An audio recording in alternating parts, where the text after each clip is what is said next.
कोटि साधन करो कोटि साधन करो तो उन माने से भज सखी भाव भावी देव भज सखी भाव भावी देव।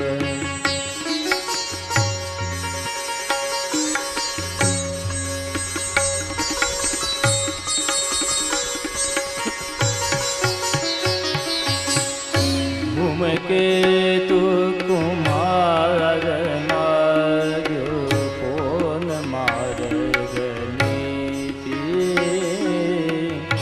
कौन मार्ग नीति। पुरुष तेत्रिय भाव उपज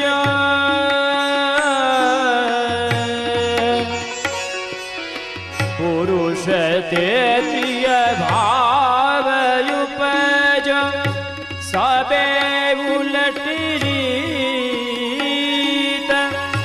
सबे उलट रीत भज सखी भाव भाविक देव भज सखी भाव भाविक देव।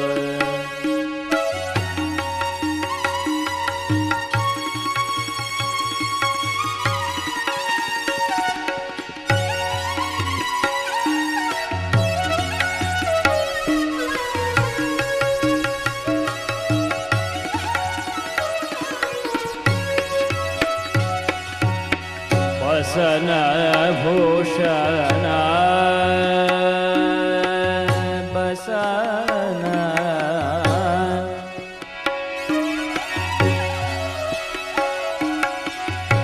बसन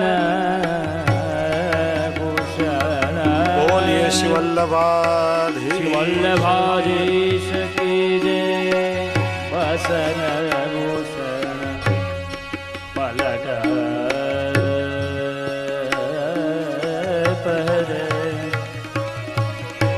भाव स्व संजोय भाव स्व संजोय। उलट मुद्रा दई अंकन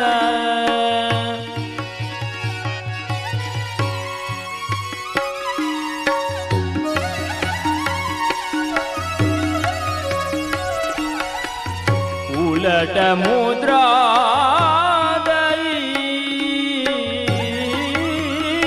अंकन बरन सुधे हो बरन सुधे हो भज सखी भाव भाविक देव भज सखी भाव भाविक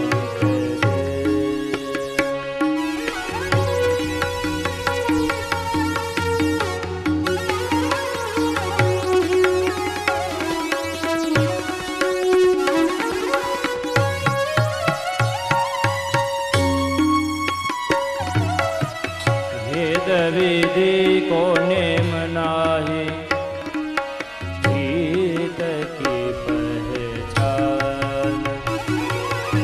ब्रजवधो वश की मोहन सुर चतुर सुजान सुर चतुर सुजान भज सखी भाव भज सखी भाव भाविक देव।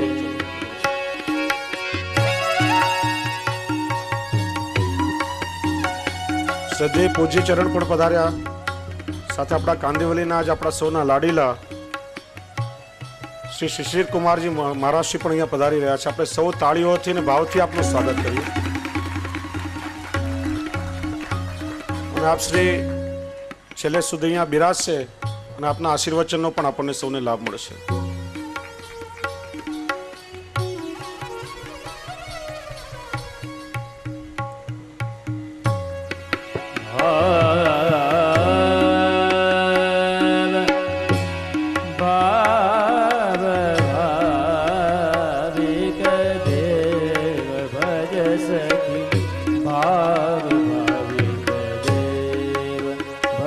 સખી ભાવ ભાવિક દેવ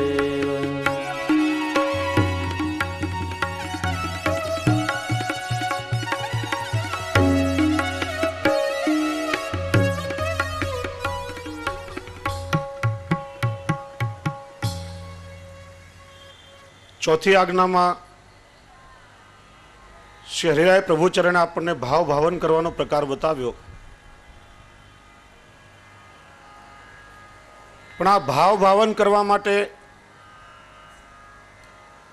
પાંચમું કર્તવ્ય શ્રી હરિરાયચરણ સમજાવે છે કે 4 સાધનોનું શુદ્ધિકરણ થવું આવશ્યક છે.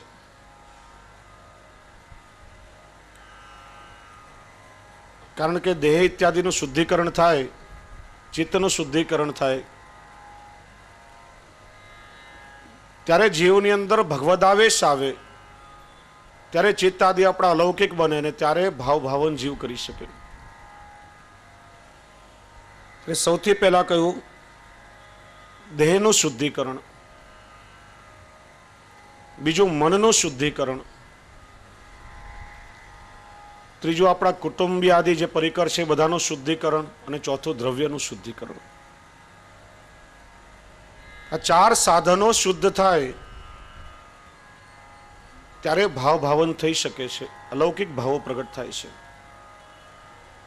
સૌથી પહેલું દેહનું શુદ્ધિકરણ. જે દેહ ભગવત સેવામાં વિનિયોગ થાય, જે દેહથી આપણે પ્રભુની સેવા કરી શકીએ, એ દેહને અલૌકિક જાણવો. અને ઠાકોરજીની સેવા કરવાનો કંટાળો આવે, પ્રમાદ આવે, ત્યારે સમજવાનું કે આપણા શરીરમાં હજી આસુરીપણું રહેલું છે, પ્રભુને લાયક નથી આ દેહ. શુદ્ધ દેહથી જ ઠાકોરજીની સેવા થઈ શકે છે. વૈષ્ણવો, આપણે સૌ બ્રહ્મ સંબંધ લઈએ છીએ ત્યારે દેહ ઇન્દ્રિય આદિનું ઠાકોરજીને સમર્પણ થાય છે.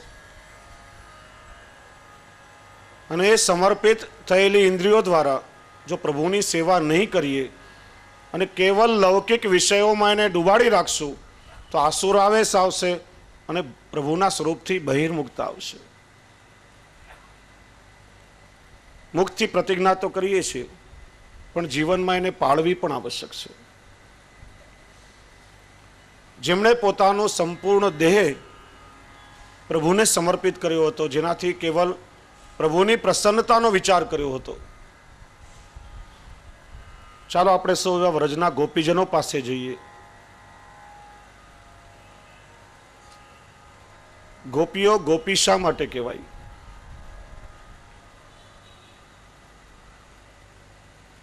ગોપી એ કોઈ જાતિવાચક કે સ્ત્રી પુરુષવાચક શબ્દ નથી. ગોપી એ ભાવવાચક શબ્દ છે. સ્ત્રી હોય કે પુરુષ હોય, દુનિયાનો કોઈ પણ વ્યક્તિ હોય, ગોપીજનો જેવું કોમળ હૃદય અને ગોપીજનો જેવો ભાવ પ્રાપ્ત કરે ત્યારે પ્રભુની પ્રાપ્તિ એના માટે સહજ સાધ્ય બની જાય છે. ગોપીઓએ શું સાધન કર્યું હતું? ન તો કોઈ યજ્ઞોનું યજન કર્યું, નતા કોઈ વ્રતો કે નિયમો પાળ્યા. એ તો નિશાળમાં ભણવા પણ નહીં ગઈ હતી. આપણે એમનો સબ્જેક્ટ લઈને આજે પીએચડી કરીએ છીએ. કોઈ તીર્થયાત્રાઓ નથી કરી. એમની પાસે 2 જ વસ્તુ, એક અશ્રુ અને બીજો આશ્રય. ઠાકોરજીનું સ્મરણ કરતા કરતા આંખમાંથી ગંગા યમુના વહેતી હોય, અને એ જ કૃષ્ણના ચરણનો દ્રઢ આશ્રય. આ ગોપીઓ પાસે મોટામાં મોટું સાધન હતું પ્રેમ લક્ષણા ભક્તિ. પ્રેમ, અને પ્રેમથી એમણે પ્રભુને પણ પોતાના કર્યા હતા, કૃષ્ણને આત્મસાત કર્યા હતા. અને એટલા માટે જ કહેવાયું, ગોપી પ્રેમ કી ધ્વજા જીને કિયો શ્યામ અપને બસ ઉર્ધર શ્યામ ભુજા. ધ્વજ એ કોઈ પણ દેશના સામ્રાજ્યનું પ્રતીક છે. પ્રેમનું પણ પોતાનું એક અનોખું સામ્રાજ્ય છે, અને એનું સાર્વભૌમત્વ એ ગોપીજનોનું છે. એટલા માટે ગોપીઓને પ્રેમની ધ્વજા કહેવામાં આવી. ગોપી પ્રેમ કી ધ્વજા, ગોપી પ્રેમ કી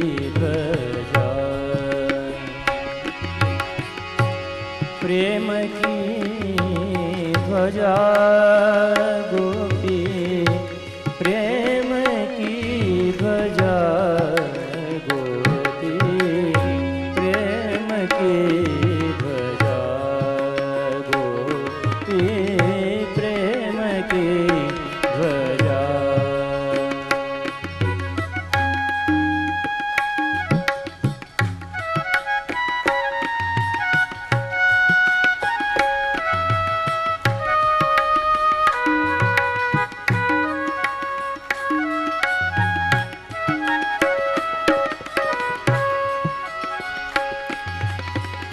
जिन गोपाल कियो अपने वश,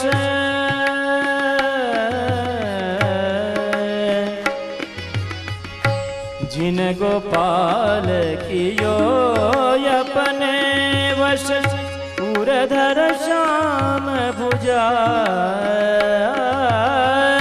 पूरधर श्याम भुजा गोपी प्रेम की ध्वजा गोपी प्रेम की ध्वजा।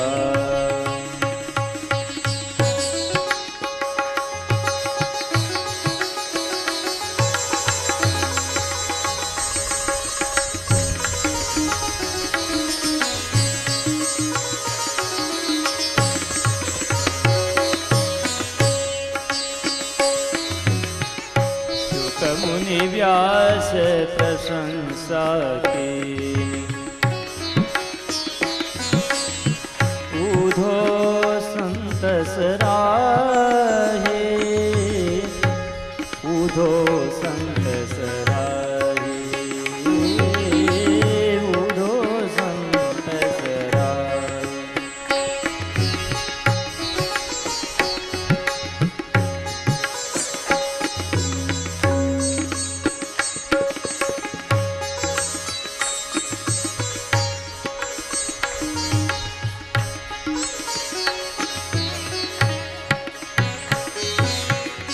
भूरे भाग्य गोकुल की वनिता,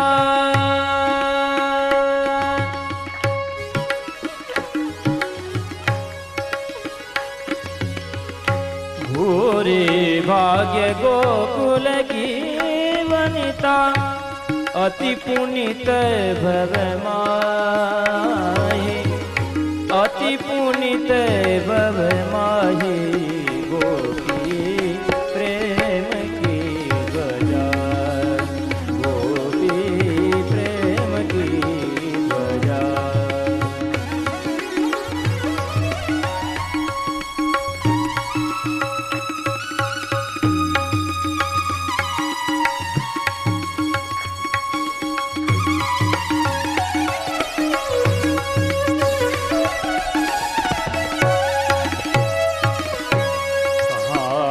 भयो जो विप्रकुल जन्म्यो,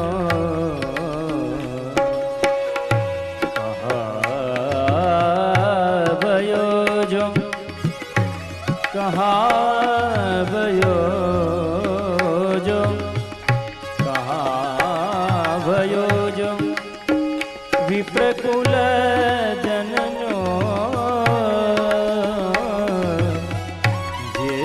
हरि सेवा नाई नाई, जय हरि सेवा नाई।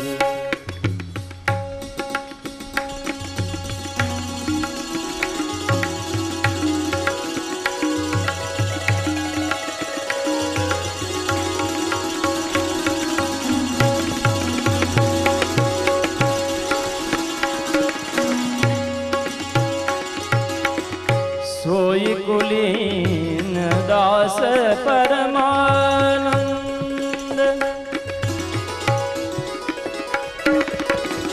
सोई कुलीन, सोई कुलीन दास परमानंद, जो हरे सन्मुख धाये, जो हरे सन्मुख धाये गोपी प्रेम की ध्वजा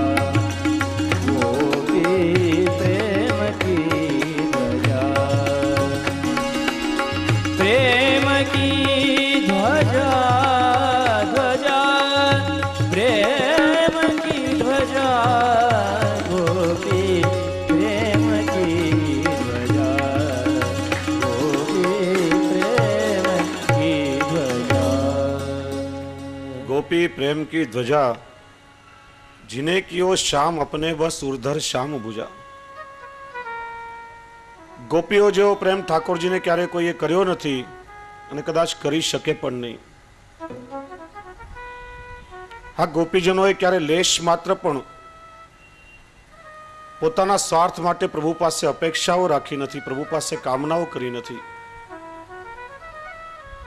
એમનો તો એકમાત્ર મનોરથ હતો કે અમારા પ્રભુ કઈ રીતે પ્રસન્નતાથી બિરાજે, એવું શું કરીએ કે જેનાથી પ્રભુ રાજી થાય.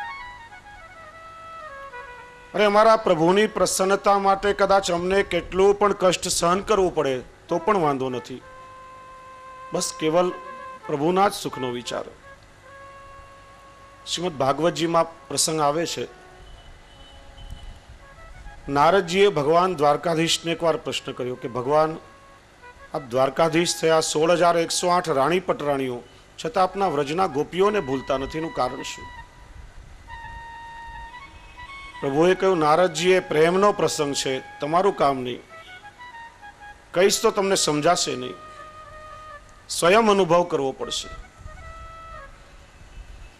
નારદજીએ પરીક્ષા કરવા માટે એક મિશ બનાવ્યું. દ્વારકાવી ભગવાનના રાણીઓને કહ્યું, ભગવાનના પેટમાં દુખાવો થાય છે, ભગવાનના ઉદરમાં પીડા થઈ રહી છે, કોઈ ઔષધિ લાગુ પડતી નથી.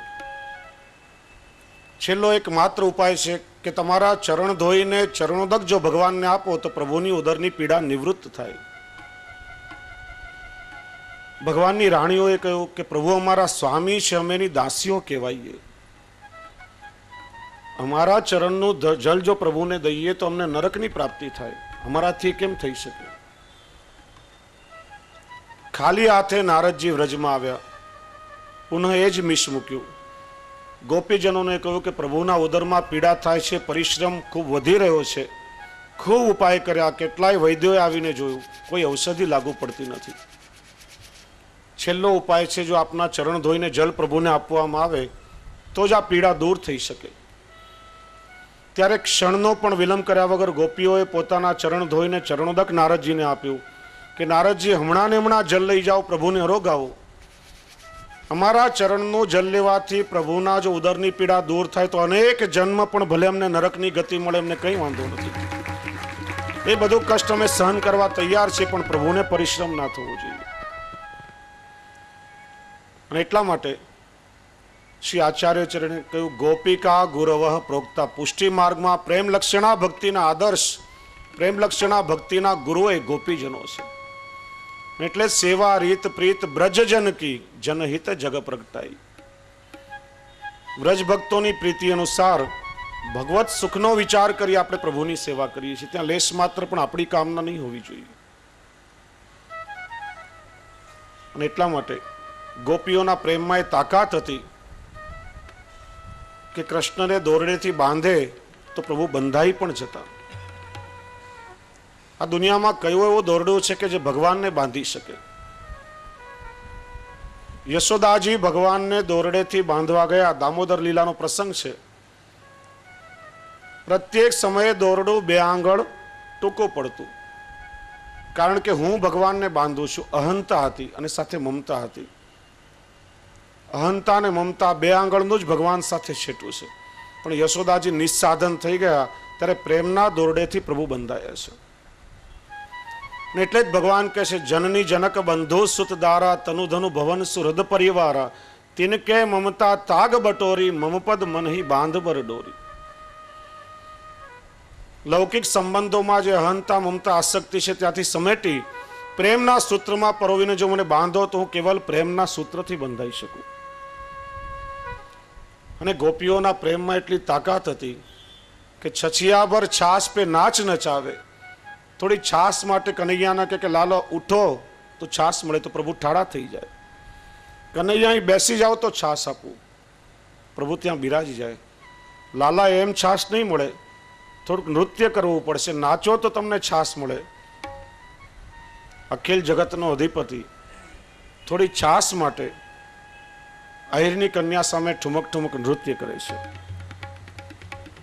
એટલા માટે જે કવિએ બહુ સરસ કહ્યું કે સચવાય નહીં સમાન તો શક્તિ શું કામની, અને નાચે નહીં ભગવાન તો ભક્તિ શું કામની. પ્રેમમાં એ તાકાત છે કે પરમાત્માને પણ નચાવી શકે છે. એટલા માટે ગોપીજનોના ભાવ અનુસાર પ્રભુનું ભજન થવું જોઈએ. પણ આ ગોપી શા માટે કહેવાય? વિદ્વાનોએ ગોપી શબ્દોના અનેક અર્થો બતાવ્યા છે. સમય અનુસાર થોડી ચર્ચા આપણે કરશું. ગોપી એ ભાવવાચક શબ્દ છે અને એના અનેક અર્થ થાય છે. ગોપી શબ્દનો એક અર્થ થાય છે ગો ભી પાતી. ગો શબ્દના પણ સંસ્કૃતમાં અનેક અર્થ છે. ગો એટલે ઇન્દ્રિયો, ગો એટલે પૃથ્વી, ગો એટલે ગાય. અહીંયા ઇન્દ્રિયવાચક શબ્દ છે. ગો એટલે ઇન્દ્રિયો, પી એટલે રક્ષા કરવી. જેમણે લૌકિક વિષય વાસનાઓથી પોતાની ઇન્દ્રિયોની રક્ષા કરી અને જેને પ્રભુના પ્રત્યે વાળી દીધી, એટલા માટેનું નામ થયું ગોપી. પ્રભુએ કેવલ 11 વર્ષ 52 દિવસ વ્રજમાં લીલા કરી છે. આ ગોપીઓને લૌકિક વિકારનો સ્પર્શ સુદ્ધા થયો નથી. એમને તો કામ પણ અલૌકિક હતું. શ્રી મહાપ્રભુજી આજ્ઞા કરે છે, વિષયાક્રાંત દેહાનામ નાવેશ સર્વથા હરે. તમારી અંદર જ્યાં સુધી લૌકિક વિષય વાસનાઓ રૂપી કચરો ભર્યો હશે ત્યાં સુધી પ્રભુ તો ઠીક, પણ એમનો આવેશ પણ ઉતરી શકવાનો નથી. કોઈ જગ્યાએ ગંદકી પડી હોય, કચરો પડ્યો હોય, દુર્ગંધ મારતી હોય તો આપણને ગમે ખરા? કચરાને આપણે સાફ કરીએ અથવા તો માણસ એ જગ્યા બદલીને કોઈ સારી જગ્યાએ બેસે. અંતરમાં પ્રભુની પધરામણી કરવી હોય પેલા અંતઃકરણને વિશુદ્ધ બનાવવું જોઈએ. ગોપીઓને લૌકિક વિષયોનો સ્પર્શ સુદ્ધા થયો નથી, માટેનું નામ થયું ગોપી. ગોપી શબ્દનો બીજો અર્થ છે ગો ભી પીબતી કૃષ્ણ. ગો એટલે ઇન્દ્રિયો, પી એટલે પીવું, પાન કરવું. જેમણે પોતાની પ્રત્યેક ઇન્દ્રિયો દ્વારા અલૌકિક ભગવદ રસામૃતનું પાન કર્યું, એટલા માટેનું નામ થયું ગોપી. નેત્રોથી પ્રભુના લાવણ્યામૃતનું પાન કર્યું છે. કર્ણથી ભગવાનના અધરામૃત, વેણુનાદ ઇત્યાદિનું પાન કર્યું છે. મુખથી ભગવાનના ચરણામૃત અને અધરામૃતનું પાન કર્યું છે. અધરામૃત, આ ધરા ઉપર જે ક્યાંય પણ પ્રાપ્ત ન થઈ શકે એવું ભગવાન શ્રી કૃષ્ણનું પ્રેમામૃત. પ્રત્યેક ઇન્દ્રિયો દ્વારા ભગવદ રસાનુભૂતિ કરી છે, એટલા માટેનું નામ થયું ગોપી. અને વૈષ્ણવ એટલા માટે જ આ દેહથી જ્યારે બ્રહ્મ સંબંધ લઈને દેહનું સમર્પણ થાય છે, ઇન્દ્રિયોનું સમર્પણ થાય છે, ત્યારે પ્રત્યેક ઇન્દ્રિયોનો વિનિયોગ ભગવત સુખાર્થે થવું જોઈએ. આપણે લોકો એકાદશીના દિવસે શું કરીએ છીએ? શું કરીએ? ઉપવાસ. ઉપવાસ, બરાબર. ઉપવાસ, અપવાસ ખોટો શબ્દ છે. અપવાસ એટલે નરકનો વાસ થાય. આ બહુ ખોટો શબ્દ ઘૂસી ગયો છે. ઉપવાસ, ઉપવાસ એટલે ખાલી દેહનું દમન કરીને ભૂખ્યા રહેવું એવું નહીં. ઉપ એટલે નજીક, વાસ એટલે રહેવું.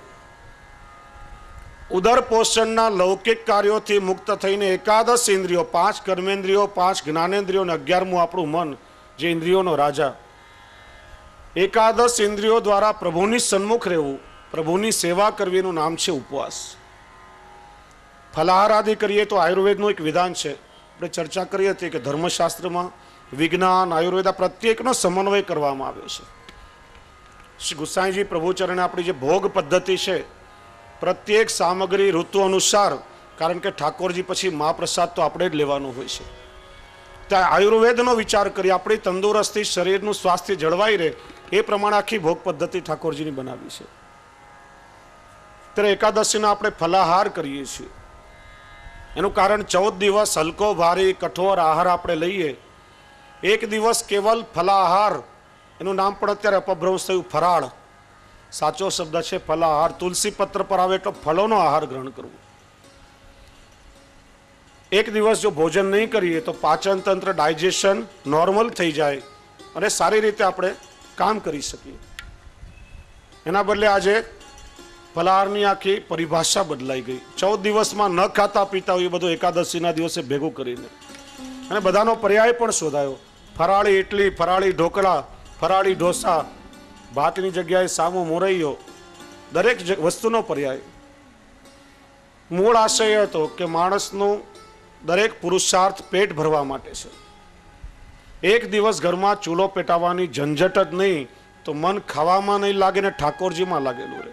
આ તો 2-3 દિવસ પહેલાથી પ્લાનિંગ શરૂ થઈ જાય કે 11ના દિવસે શું બનાવવું, તો મન ઠાકોરજીમાં કેવી રીતે લાગે.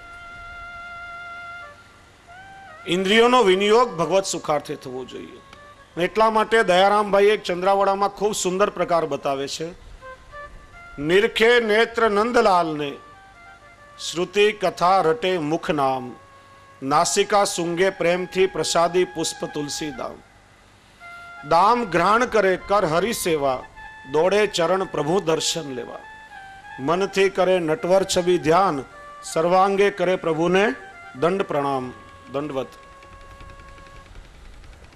પ્રભુએ આપણને આટલી સુંદર આંખો આપી હોય અને એના દ્વારા જો પ્રભુની સુંદરતાનું દર્શન છોડીને કેવલ સંસારની સુંદરતાઓ જોવે તો દયારામભાઈ ચંદ્રાવડામાં કહે છે કે મોરપીંછ પર જેમ ચાંદલા લાગેલા હોય પણ એનો કંઈ અર્થ નથી, એ આંખો એના જેવી છે.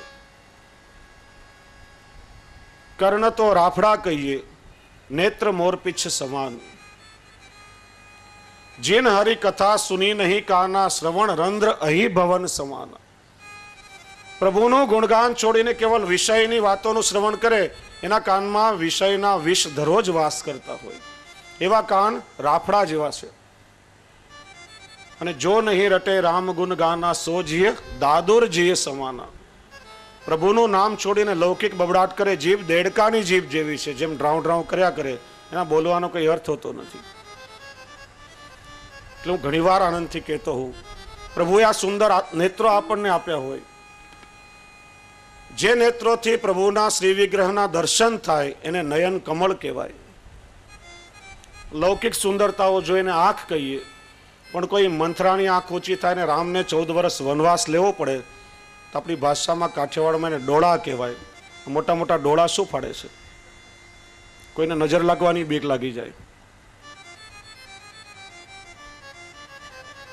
જે મુખ નિરંતર પ્રભુના નામનું ગુણગાન ગાય એને મુખ કમલ. લૌકિક શબ્દો બોલે તો મોઢું, પણ હંમેશા આપ શબ્દો બોલ્યા કરે એને આપણે ડાચું કહીએ છીએ. જે હાથ પ્રભુની સેવા માટે જ ઉઠે એ હસ્તકમલ.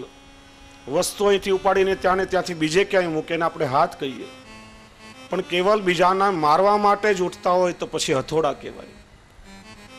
જે પગ ચલાવીને પ્રભુના દર્શન માટે લઈ જાય, પ્રભુની સેવા માટે લઈ જાય, ચરણ કમલ. અહીંયા ત્યાં ચારે બાજુ આંટા મારા કરે પગ, પણ કોઈ માણસ ચાલતો હોય ને આંટી મારીને પાડી દઈએ તો પછી ટાટિયા કહેવાય કે થાંભલા કહેવાય. ખાલી શરીરનો બોજ વહન કરે એને થાંભલા કહેવાય. તો આપણી ઇન્દ્રિયો કેવા પ્રકારની છે એનો આપણે વિચાર કરવાનો છે. સમર્પિત થયેલું છે આ ઇન્દ્રિયોનું. આ ઇન્દ્રિયોનું સમર્પણ કર્યું છે ને પ્રભુને સમર્પિત ઇન્દ્રિયો પ્રભુની સેવામાં વિનિયોગ થવો જોઈએ.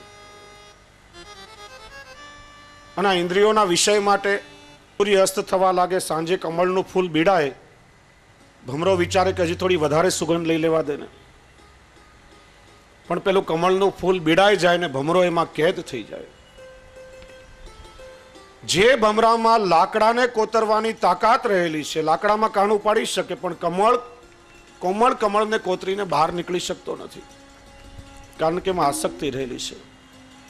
વિચારે કે સવારે સૂર્યોદય થશે ત્યારે એમાંથી મુક્ત થઈશ, પણ રાત્રે પેલું મદમસ્ત હાથીઓનું ટોળું તળાવમાં આવે, જલક્રીડા કરે, સૂણથી કમળને ઉખાડીને પાણીમાં નાખી પગના તળિયેને કચરી નાખે ને એમાં રહેલા ભ્રમરનું મૃત્યુ થઈ જાય.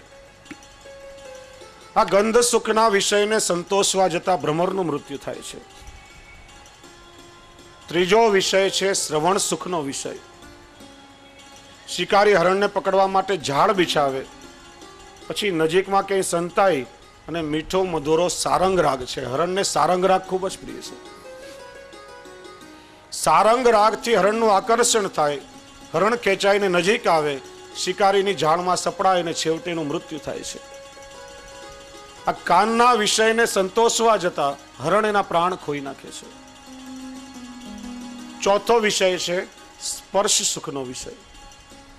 હાથીને પકડવા માટે શિકારીઓ ખૂબ મોટો ઊંડો ખાડો બનાવે, ઝાડના ડાળી ડાકડા પાંદડા ઉપરથી મૂકી એનું મોઢું બંધ કરે. ત્યાર પછી એના ઉપર એક ખોટી હાથણી કપડાની કેવી અથવા હાથણીનું ચિત્ર મૂકે છે, દેખાવમાં અસલ હાથી જેવું દેખાતું હોય, હાથણી જેવું દેખાતું હોય. આ ખોટી હાથણીને સાચી હાથણી સમજીને હાથીનો સ્પર્શ કરવા માટે આવે ને ખાડામાં પડી જાય, શિકારી બાંધીને લઈ જાય, હાથી દાંત માટેના પ્રાણ જાય, અથવા તો ટોળાના બીજા હાથીઓ પછી એને મારી નાખે છે. સ્પર્શ સુખથી હાથીનો જીવ જાય છે. અને પાંચમો વિષય છે સ્વાદ સુખનો વિષય. એના માટે કહેવાયું કે જીતમ સર્વમ જીતે રસે. બીજી બધી ઇન્દ્રિયોને વશમાં કરવી સહેલી છે, સૌથી અઘરામાં અઘરું કોઈ કામ હોય તો આ જીભને વશ કરવાનું છે.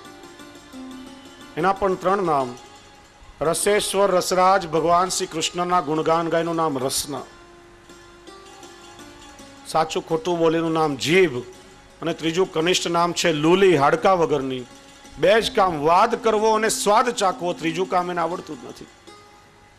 એટલે હું ઘણી વાર કહું, માણસે જીભનો સંયમપૂર્વક ઉપયોગ કરવો, કારણ કે પગ લપસે તો જખમ થાય, પણ જીભ લપસે તો જોખમ થાય. ના સંસારમાં પ્રત્યેક ક્લેશનું કારણ માણસની જીભ છે, અને તબિયત બગડવાનું કારણ પણ માણસની જીભ જ છે. માછીમારે ખોરાકનો ટુકડો ફસાવી અને કાંટાને પાણીમાં ફેંકે છે. માછલી એ ખાવા માટે આવે ને છેવટે કાંટામાં વિંધાઈને માછલીનું મૃત્યુ થાય છે. સ્વાદ સુખના વિષયને સંતોષવા જતા માછલીનું મૃત્યુ થાય છે.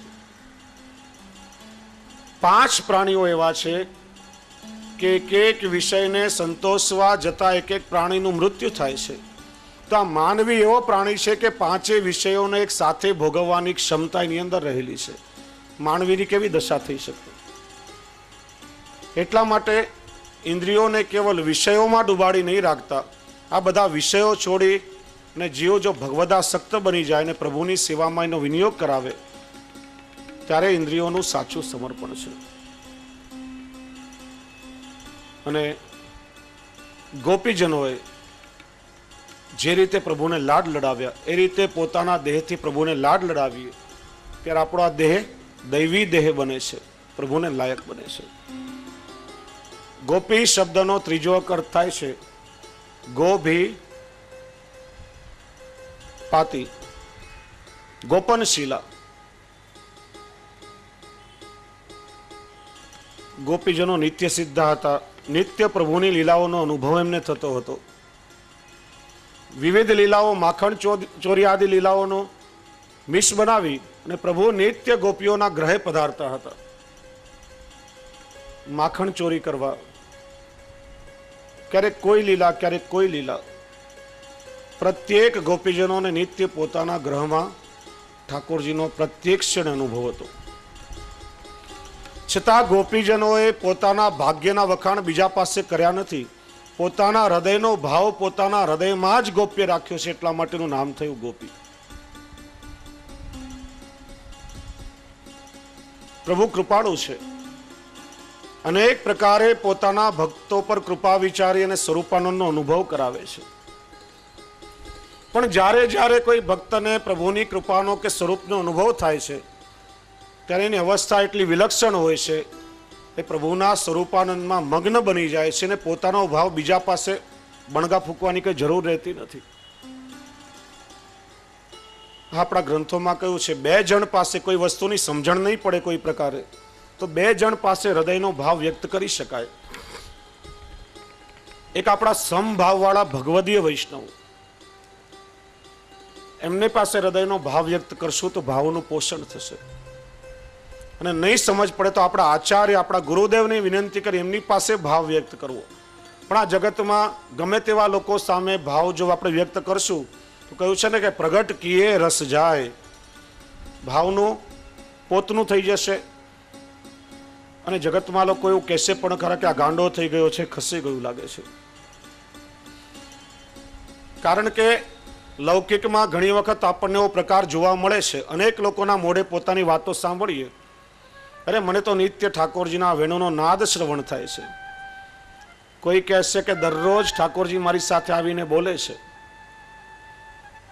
હમણાં થોડા સમય પહેલા ખ્યાલ હશે, વર્ષો પહેલા આપણા કાંદિવલીમાં જ એક બેન ભાખરી શેકતા હશે અને ભાખરીમાં શ્રીનાથજીના મુગુટની એવી કઈ ચાંદી પડી, પ્રકાર ચાલ્યો કે મારે ત્યાં ભાખરીમાં શ્રીનાથજી પ્રગટ થયા અને લોકોના ટોળે ને ટોળા દર્શન કરવા માટે. કારણ કે કાલે પ્રવાહી સૃષ્ટિની જે ચર્ચા થઈ ને, એ કેવલ આંધળું અનુકરણ કરી શકે, બીજી કોઈ ગતિ એમને હોતી નથી. અહીંયા હવેલીમાં ભાખરી લઈને આવ્યા, પૂછ્યો મારે શું કરવું?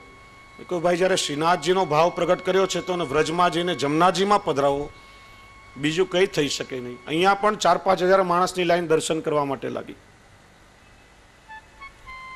બોલી થોડા સમય પહેલા એક જણને ત્યાં શ્રી મહાપ્રભુજીના ચરણારવિંદ પ્રગટ થયા. હવે ચરણારવિંદ પ્રગટ થાય બહુ આનંદની, આપણને એવો અનુભવ થાય તો પ્રેમથી એનું સેવન થાય. પણ લોકોમાં પ્રગટ કર્યું, ચા પાણી નાસ્તાની વ્યવસ્થા કરી, હજારો લોકોએ ચરણારવિંદના દર્શન કરવા આવે. પ્રભુ કૃપા કરીને જતાવે. પણ આવું જ્યારે આપણે પોતાની વાવા માટે જ્યારે ક્રિયા કરી ત્યારે બીજી વખત ક્યારેય પણ ઠાકોરજીનો અનુભવ થતો નથી. વળી એક બેને ચલાવ્યું કે મારે ત્યાં કુંડામાંથી ગિરિરાજજી પ્રગટ થયા.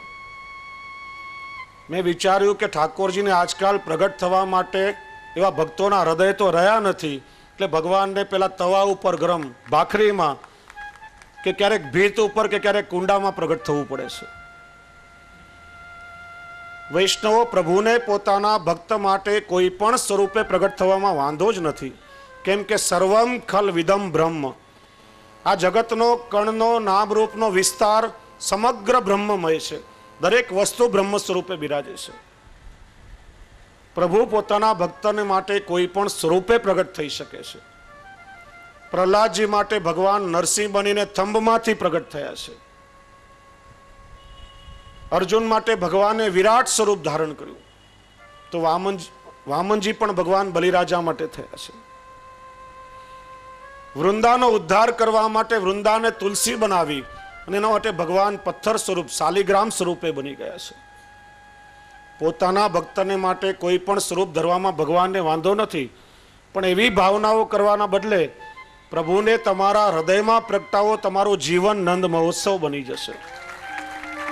એ પ્રભુનું પ્રાગટ્ય આપણા જે દિવસે હૃદયમાં થઈ જશે, આખું જીવન નંદ મહોત્સવ બની જશે. નહીં તો લોકો પાસે આવી બડાઈ કરશું, લોકોમાં વાવા થશે, અહમ આવશે અને ઠાકોરજીથી બહિર્મુક્તાનું કારણ થશે. હમણાં ગયા અધિકમાં એક બેનને ત્યાં યમુનાજી પ્રગટ થયા હતા. માંડવાનું બચ્યો, નહીં તો હું પણ છાપરે ચડી જાત. મને વિનંતી કરીને ઘરે પધરામણી કરી. હું તો કેવલ જાણવા માટે પધરામણી કરી, વૈષ્ણવ વિનંતી કરે તો ના કહી શકીએ નહીં. બીજે દિવસે જાહેર કર્યું કે દ્વારકેશ બાબાએ કહ્યું કે સાચી વાત છે, યમુનાજી પ્રગટ થયા. હજારો લોકોના ટોળા ભેગા થાય, કોઈ ચૂંદડી ધરે, કોઈ દ્રવ્ય ભેટ ધરે, લાખો રૂપિયા ભેગા થયા. સોસાયટી વાળાએ વાંધો ઉપાડ્યો, પોલીસે જઈને પકડ્યા, ત્યારે બધું પ્રકરણ બંધ થયું.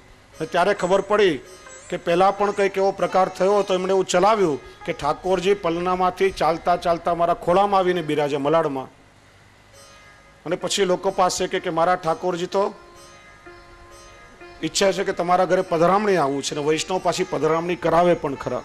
આનું નામ પ્રવાહી સૃષ્ટિ. લોકોના ટોળે ટોળા ઘરે જાય, ઘરે ઘરે પધરામણીનો ક્રમ ચાલ્યો. પછી કે મારા ઠાકોરજીને સોનાની ચેન જોઈએ છે, મારા ઠાકોરજીને આ જોઈએ છે. 10 લાખ રૂપિયા બેંકમાં ભેગા થયા. પોલીસે મેથી પાક આપ્યો ત્યારે આ બધો પ્રકાર છૂટ્યો અને ત્યાંથી ભાગ્યા. એટલે ક્યારેક કોઈના મોઢે આવું સાંભળીએ ત્યારે એવું થાય કે નક્કી આમાં કોઈ પાખંડ હોવો જોઈએ. ખરેખર ઠાકોરજીની કૃપાનો અનુભવ જેને થાય એની અવસ્થા તો વિલક્ષણ બની જાય, એ તો પ્રભુમાં તદાકાર બની જાય. આવી કોઈ ક્રિયા કરવાની એને આવશ્યકતા રહેતી નથી. ગોપનશીલા એટલા માટેનું નામ થયું ગોપી. વૈષ્ણવો, આ ગોપીજનો જેવો ભાવ પ્રાપ્ત થાય, આપણો તો અધિકાર નથી, પણ એ ભાવની કણિકાનો અણુ પણ જો આપણને પ્રાપ્ત થાય, એમના જેવો કોમળ હૃદય પ્રાપ્ત થાય, ત્યારે ભગવત પ્રાપ્તિ આપણા માટે સુલભ થઈ શકે છે. અને આ દેહ જ્યારે પ્રભુની સેવા કરી અને પ્રભુના સુખાર્થે એનો વિનિયોગ થશે, ત્યારે દેહ અલૌકિક બનશે. ત્યારે સમજવાનું કે આપણું શરીર, આપણો દેહ દૈવી થયો છે. નહીં તો ઠાકોરજીની સેવામાં આળસ કે પ્રમાદ આવે, કંટાળો આવે, સમજવાનું કે જે આપણો દેહ આસુરી દેહ છે, હજી પ્રભુને લાયક થયો નથી. બીજું શુદ્ધિકરણ દ્રવ્યનું શુદ્ધિકરણ બતાવે છે. શ્રી ગોકલેશ પ્રભુએ તો દ્રવ્ય શુદ્ધિ નામનો આખો ગ્રંથ આપ્યો છે. એમાં અપરસનો પ્રકાર, પ્રત્યેક વસ્તુને ક્રિયાઓનું કઈ રીતે શુદ્ધિકરણ થાય એનો ખૂબ સૂક્ષ્મ પ્રકાર બતાવ્યો છે. અપરસ, આચાર, વિચાર ખૂબ વિસ્તાર કર્યો છે. અહીંયા ધનની સાથે ચર્ચા કરવામાં આવી કે ઠાકોરજીની સેવામાં ઉપયોગ કરવામાં આવતો જે દ્રવ્ય છે, અહીંયા ધન શબ્દ નથી કહ્યો, દ્રવ્ય શબ્દ વાપર્યો છે. ધ્રુવ ધાતુ પરથી ધન શબ્દ પડે છે. કમાઈ અને તિજોરીમાં મુકાય, ક્યારે પણ પાછું બહાર નીકળે નહીં, એને ધન કહેવાય. દ્રવ્ય જે સતત ગતિશીલ હોય, આપણે અંગ્રેજીમાં એને લિક્વિડ કહીએ છીએ, હંમેશા પ્રવાહી હોય, એ દ્રવ્ય અલૌકિક ક્યારે બને કે જે આપણે કમાઈએ અને કમાયેલા દ્રવ્યમાંથી હરિગુરુ અને વૈષ્ણવની સેવા કરીએ, પ્રભુના સુખ અર્થેનો વિનિયોગ થાય, ત્યારે આપણું દ્રવ્ય અલૌકિક બને છે. હું વારંવાર કહું છું, ધનની 3 ગતિ છે: વેડફવું, વાપરવું અને વાવવું. આજે ક્રિકેટમાં લગાડ્યા અને હારી ગયા, માંડ કમાયા અને શેર બજારમાં બધું ખોઈ નાખ્યું, કોર્ટમાં કેસ લડ્યા, વકીલોએ બધું ખાઈ લીધું. આ બધું વેડફ્યું કહેવાય અને નિરર્થક છે. વાપરવું એટલે પોતાના માટે સારો મજાનો બંગલો બનાવ્યો, સારું ફર્નિચર લીધું, મનગમતી વસ્તુઓ પોતાના માટે ઉપયોગ કર્યો, એ વાપર્યું કહેવાય. પણ જ્યાં હરિગુરુ વૈષ્ણવની સેવા થતી હોય, પ્રભુની પ્રસન્નતા માટે આપણે જ્યારે એનો ઉપયોગ વિનિયોગ કરીએ, ત્યારે વાવ્યો કહેવાય. અને તમને ખબર છે કે એક બી વાવો, એમાંથી ખૂબ મોટું વૃક્ષ થાય છે, અનેક ફળ મળે છે. પ્રભુ કૃપાળુ છે, અનંત ઘણું કરીને આપણને પાછું આપે છે. ને એટલા માટે જીવાત્માના 3 પ્રકારના સંબંધ લક્ષ્મી સાથે પણ છે: લક્ષ્મીનો દાસ, લક્ષ્મીનો પતિ અને લક્ષ્મીનો પિતા.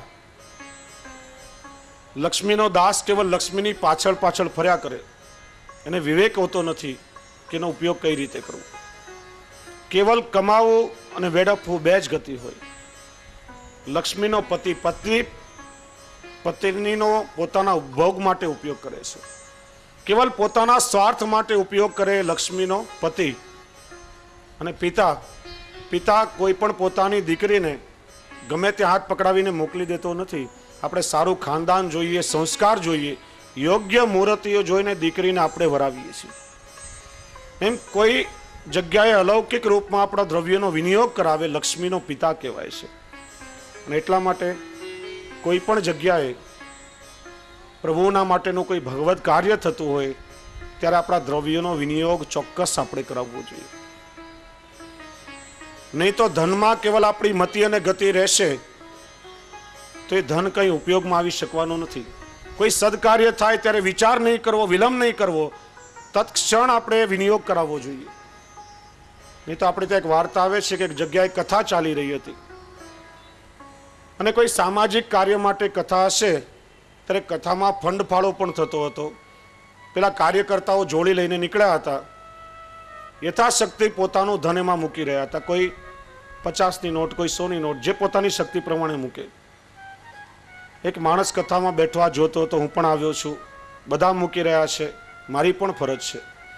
એને જોયું કે આગળવાળા માણસે 50ની નોટ મૂકી, પોતાના ખિસ્સામાંથી 50ની નોટ કાઢી. કહ્યું સ્વયંસેવકો આવશે એટલે એમાં મૂકીશ. થોડે આગળ ચાલ્યા, વળીને જોયું કે પેલા માણસે તો 20ની નોટ કાઢી. કે હું 50 શા માટે મૂકું? 50 પોતાના ખિસ્સામાં મૂકી, પછી એને 20ની નોટ કાઢી.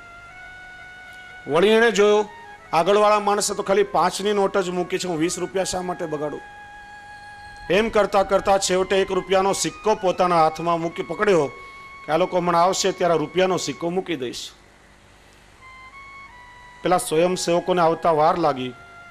મુઠ્ઠી વાળી હતી, હાથમાં થોડું પરસેવા જેવું થયું. હાથ ખોલીને જોયું તો ભીનો થયો છે. કહ્યું અરે મારા વાલા રૂપિયા, તને મારાથી દૂર જવાનું એટલું દુઃખ છે કે તું રડે છે, પાછો ખિસ્સામાં મૂકી દીધો. ક્યારે પણ ખિસ્સામાંથી છૂટે જ નહીં. એનું નામ ધન કહેવાય. અહીંયા દ્રવ્યની વાત કરી છે. હરિ ગુરુ અને વૈષ્ણવને માટે જેનો વિનિયોગ થાય એનાથી આપણા દ્રવ્યનું શુદ્ધિકરણ થાય છે. અને લગભગ મોટાભાગે પ્રત્યેક સંપ્રદાયમાં એવી વ્યવસ્થા હોય છે કે માણસ જે કમાય, જૈન ધર્મમાં છે, સ્વામિનારાયણ સંપ્રદાયમાં છે, જે માણસ કમાય એનો 10મો કે 15મો હિસ્સો કાઢી અને પોતાના જે ધર્મની વ્યવસ્થા હોય એનાથી આખી ધર્મની અર્થવ્યવસ્થાનું સંચાલન થતું હોય છે. એ કાઢીને અચૂક ધર્મ કાર્ય માટે મોકલાવે. એનું કારણ છે કે એનાથી બીજા દ્રવ્યનું શુદ્ધિકરણ થાય છે. કપડામાં ડાઘ લાગે તો ડિટર્જન્ટથી ધોઈએ છીએ, વાસણો માંજીએ છીએ. એમાં આપણી પાસે આવનારું ધન અનેક જગ્યાએથી ફરતું ફરતું આવે છે. અમારા ચરણમાં પણ વૈષ્ણવ અનેક પ્રકારનું દ્રવ્ય પધરાવે છે. એ રૂપિયો ક્યાંથી આવે છે? અધિકાર વગરનું દ્રવ્ય હોય, કોઈની પાસેથી છીનવેલું હોય, કોઈ ચોરી કરીને લાવ્યો હોય, જૂટવેલું હોય, એવું આસુરી દ્રવ્ય જો આપણા ઘરમાં આવે તો આપણું અનેક ગણું ઘરમાંથી સાથે લઈને જતું હોય છે. એટલા માટે દ્રવ્યનું શુદ્ધિકરણ આવશ્યક છે. જે આપણે કમાઈએ એમાંથી 10 કે 15% કાઢીને કોઈ ભગવત કાર્ય માટે પણ વિનિયોગ કરાવીએ ત્યારે સંપૂર્ણ દ્રવ્યનું શુદ્ધિકરણ થાય છે. અને બીજું દ્રવ્ય પણ કેવલ પ્રભુના સુખ માટેનો વિનિયોગ થાય છે, અલૌકિકમાં જ એનો ઉપયોગ થાય છે. નહીં તો પછી જ્યાં ત્યાં ગમે તેવા માર્ગે એ તમારું દ્રવ્ય ફોકટમાં વેડફાશે. એટલા માટે દ્રવ્યનું પણ શુદ્ધિકરણ જરૂરી છે. ત્રીજું શુદ્ધિકરણ કુટુંબીજનોનું. આપણે ત્યાં જે ઠાકોરજીની પ્રત્યક્ષ સેવા કરે પ્રભુનો સેવક, અને જે ઠાકોરજીની સેવા કરી રહ્યો હોય એને આપણે સહભાગી થઈ, એ પ્રત્યક્ષ નહીં પરોક્ષ સેવા છે. ને આપણે ત્યાં પરિચર્યા કહેવામાં આવે છે અને એને પરિચારક કહેવામાં આવે છે. જેમ હવેલીમાં આચાર્ય બાળકો ઠાકોરજીની સેવા કરે ત્યારે એમના પ્રતિનિધિ અથવા મુખિયાજી, સેવક ટેલવા એ બધા પરિચારક કહેવામાં આવે છે, જેમને સેવામાં સહાયક બને છે.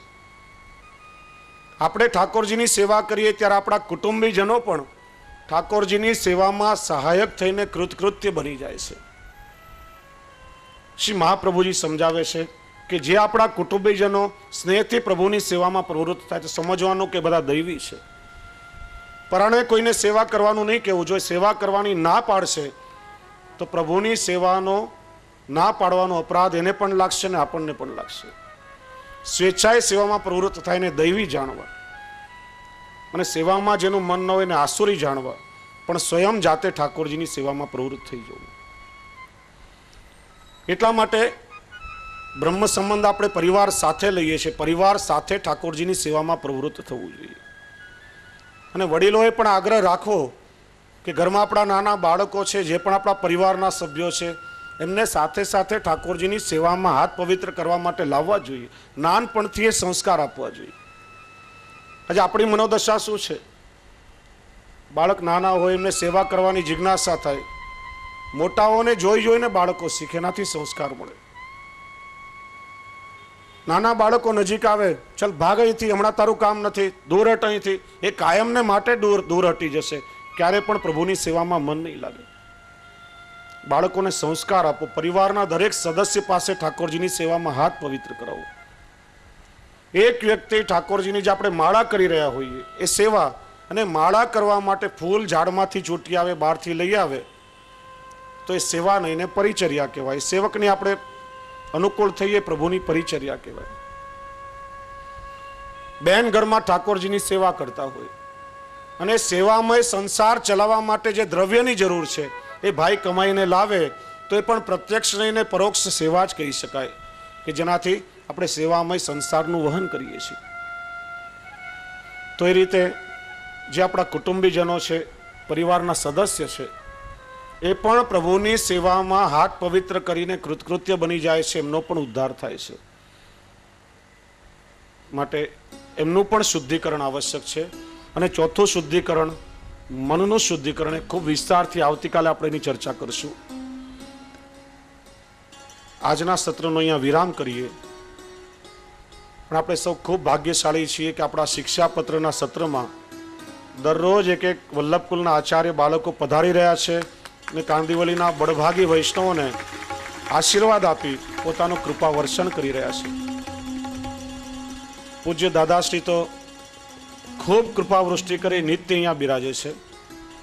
ને આપણા કાંદિવલીના જ આપણા સૌના લાડીલા અમારા દાદાજીના અનન્ય મિત્ર સખા કહીએ એવા મારા કાકાજી નિત્ય લીલા શ્રી કૃષ્ણકુમાર કાકાજીના લાલજી ખૂબ યુવા વયે એમણે ઘણો બધો પુરુષાર્થ કર્યો છે, ઠાકોરજીના સેવા પરાયણ છે અને વચનામૃતો પણ ખૂબ સુંદર કરે છે. આજે આપણા સૌની વચ્ચે પધાર્યા છે એટલે આપણે સૌ ભાવથી આપનું સ્વાગત કરીએ અને આપ શ્રીના વચનામૃતોનો પણ સૌ વૈષ્ણવને લાભ મળશે. ત્યાર પછી નિત્યક્રમ મુજબ શ્રી વલ્લભની આરતી થશે, આશ્રયનું પદ બોલાશે, પ્રભુના મનોરથની ફૂલ મહેલના મનોરથની આજે ઝાંખી થશે અને આજે રાત્રે ગૌલોકવાસી પરમ ભગવદીય શારદાબેન રમણલાલ શાહ જે નિત્ય સત્સંગ મંડળમાં અહીંયા આવતા હતા એમની માળા પેરામણી એમના પરિવારના સભ્યો તરફથી છે. તો વિશેષ કંઈ ન કહેતા આજના સત્રને આપણે વિરામ આપીએ. બોલીએ શ્રી ગોવર્ધનનાથ શ્રી દ્વારિકાધીશ શ્યામ સુંદર શ્રી યમુને મહારાણી કી, શ્રી વલ્લભાધીશ કી, શ્રી ગુસાઈજી પરમ દયાલ કી, શ્રી હરિરાય મહાપ્રભુ કી. આપ શ્રીનું વચનામૃત શરૂ થાય પહેલા એક બે જાહેરાતો કરવાની છે. વૈષ્ણવો છેલ્લા થોડા ઘણા વર્ષોથી મનમાં એક મનોરથ હતો, સંકલ્પ હતો. અમારા અમરેલીનો આસપાસનો ગ્રામ્ય વિસ્તાર 550 ગામમાં લગભગ વૈષ્ણવ સૃષ્ટિ છે. દરેક વૈષ્ણવ ગામથી નિત્ય સન્મુખ ના થઈ શકે. સારા હાઈવેના લોકેશન પર એવું કોઈ સુંદર સ્થાન પ્રાપ્ત થાય તો એ સ્થાનમાંથી વૈષ્ણવ માટે આપણે વૈષ્ણવ ઉપયોગી વિવિધ પ્રવૃત્તિ શરૂ કરી શકાય. 5-6 વર્ષથી સારું સ્થાન શોધતા હતા. ઠાકોરજીની કૃપાથી ગયા વર્ષે અમરેલીથી 8 કિલોમીટર દૂર અમરેલી ચલાલા હાઈવે પર ગાવડકા જંકશન છે, ત્યાં એક ખૂબ સુંદર આશ્રમ હતો. એ આશ્રમની જગ્યા અમે શ્રી દ્વારકેશ પુષ્ટિ માર્ગે સેવા ટ્રસ્ટના નેજા હેઠળ ખરીદી અને ઠાકોરજીની કૃપાથી ત્યાં વલ્લભ પુષ્ટિ ધામનું નિર્માણ કાર્ય પ્રારંભ થઈ ચૂક્યું છે. પુષ્ટિ માર્ગમાં સૌથી પ્રથમ કહી શકાય એવું ખૂબ સુંદર વલ્લભ પુષ્ટિ ધામ ત્યાં સાકારિત થવા જઈ રહ્યું છે. અનેકવિધ પ્રવૃત્તિઓ ત્યાં ધમધમતું હશે. પ્રથમ તબક્કે ત્યાં ખૂબ સુંદર આધુનિક ગૌશાળાનો પ્રારંભ, એનું બાંધકામ ચાલુ થયું છે. આ ગૌશાળામાં ગાયોની સેવા અને લાલન પાલન ખૂબ સુંદર રીતે થશે અને ગાયોની ખૂબ સુંદર ગીરની ઓલાદો આપણે ઉત્પન્ન કરી શકીએ એવી વ્યવસ્થા થશે. બીજા પ્રકલ્પમાં આયુર્વેદિક ઔષધાલય ત્યાં શરૂ થશે. ગૌમૂત્ર એ આયુર્વેદમાં સૌથી મોટામાં મોટી ઔષધિ છે. કેન્સર જેવા રોગોમાં પણ ગૌમૂત્ર દ્વારા ચિકિત્સા શક્ય છે. આ ગૌમૂત્રનો અર્ક બનાવવાની લેબોરેટરી અને એમાં વિવિધ ઔષધો દ્વારા વિના મૂલ્યે દર્દીઓને ઔષધિ આપવામાં આવશે. ત્રીજા પ્રકલ્પમાં લગભગ 125 ફૂટની લંબાઈ અને 25 ફૂટ ઊંચાઈમાં ગિરિરાજ ધામનું નિર્માણ થશે. આપણે સૌએ ગિરિરાજજીની માનસી પરિક્રમા કરી વ્રજમાં જે શ્રી ગિરિરાજજી બિરાજે છે એનો રેપ્લિકા એટલે કે આબેહૂબ પ્રતિકૃતિ ત્યાં બનશે. શ્રી ગિરિરાજજીની નવકોશી પરિક્રમા, 12 નિકુંજો, અષ્ટસખાના પ્રવેશના 8 લીલાદ્વાર, ભાવાત્મક શ્રી ગિરિરાજજીનું સ્વરૂપ બિરાજશે કે વૈષ્ણવ એની માનસી પરિક્રમા કરી શકે. ચોથા પ્રકલ્પમાં શ્રી યમુના પુલીન કલિંદ પર્વત પર થઈ શ્રી યમુનાજીનો જલપ્રવાહ પધારે ઠકુરાણી ઘાટ પર શ્રી યમુનાજીની નિકુંજો સિદ્ધ થશે. વૈષ્ણવોને ઈચ્છા થાય કે અમારા સેવ્ય સ્વરૂપને પધરાવીને નૌકા વિહાર આદિનો મનોરથ કરવો છે તો વિના સંકોચે વૈષ્ણવ પોતાના ઠાકોરજીને પધરાવીને પણ મનોરથ સંપન્ન કરી શકશે. નાની સુંદર આમ્રકુંજ બનશે કે જેમાં ઠાકોરજીના ઉષ્ણકાલના મનોરથ, ઝૂલા આદિ આમ્રકુંજ આદિના મનોરથો સિદ્ધ કરી શકાય. ત્યાર પછી યજ્ઞશાળા, 12 મહિનામાં સાંપ્રદાયિક વૈદિક યજ્ઞો એમાં સંપન્ન કરી શકાય.